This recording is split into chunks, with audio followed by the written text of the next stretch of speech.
Hi everybody, it's Jamie. Today's video we're going to be making a supernatural themed pillow with all the flannel and a little bit of corduroy, so let's get started. So to begin with, we're going to need fabrics. I got about quarter of a yard of each fabric and that was plenty.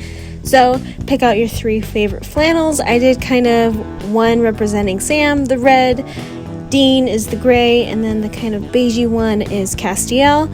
And then later I'll show you I put some cording around the outside made out of corduroy for Jack. So for each fabric you're going to need a select number. So for both Castiel and Sam's I did 8 squares, and then for Dean I did 16. I like the gray being the majority, and I kind of did like a buffalo check pattern within buffalo check kind of theme happening. And then so I would suggest laying it all out. You're going to pin it all together and then just basically sew it all. They're just 3" by 3" squares, and then I added 1/2 inch for 1/4 inch seam allowance, so they're 3.5 by 3.5. Do 1/4 inch seam allowance. Next we're going to jump to the kind of border that we end up putting around the pillow. I took a pair of old corduroy pants that I got from the Goodwill, cut 1" strips as long as humanly possible, and then kind of miter joined them together.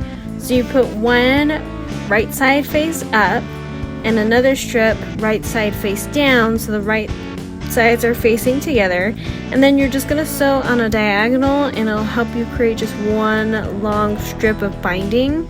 You're going to want to make sure to cut that corner kind of extra close so it lays flat as possible. And then we're going to take a piece of rope and put that in between. We're going to sandwich it kind of in between the corduroy to give it a little bit of body so that's not just flat. I would extremely caution to double check your measurements, because I actually end up making mine a little too small, so it's got a section without any rope in it, but it still looks great.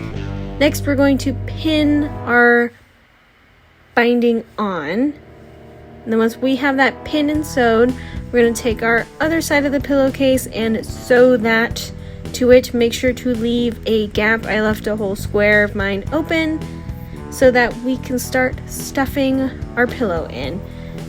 Give it a quick flip inside out, and then you can start putting either your polyfill, or I used an old pillow and just kind of fluffed it up and put little pieces in at a time. You can even buy 12 by 24 inserts from places like Hobby Lobby and Joann's as well. It's completely up to you. And that's pretty much it. It's a really basic pillow. It's just squares and a lot of sewing. You can change the size of your squares if you want them bigger or smaller. You cannot do squares at all, just do one solid sheet. I kind of like the 12 by 24 pillow size for my bed, because it kind of is a decorative cute little pillow, but it's not like a weird random square. But yeah, that is it for this video. I hope you lay your weary heads on your pillow, and I will see you guys sooner rather than later. So goodbye.